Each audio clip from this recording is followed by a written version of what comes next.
চট্টগ্রাম অঞ্চলে বড় ধরনের ভূমিকম্প হলে ৭০ থেকে ৮০% ভবন ধসে পড়তে পারে এবং লক্ষাধিক প্রাণহানির আশঙ্কা প্রকাশ করেছেন ভূমিকম্প বিশেষজ্ঞরা।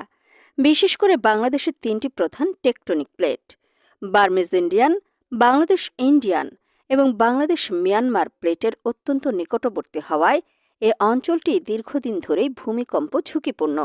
এর সঙ্গে যুক্ত হয়েছে নগরীতে নিয়মনীতির না মেনে গড়ে ওঠা বিপুল সংখ্যক বহুতল ভবন। ফলে মাত্র ৬০ বর্গমাইলের পুরো নগরী এখন ভূকম্পনের উচ্চ ঝুঁকিতে রয়েছে। ২১ নভেম্বর সকাল ১০টা ৩৮ রাজধানী ঢাকা, চট্টগ্রাম সহ দেশের অধিকাংশ অঞ্চলে শক্তিশালী ভূমিকম্প অনুভূত হয়। নজির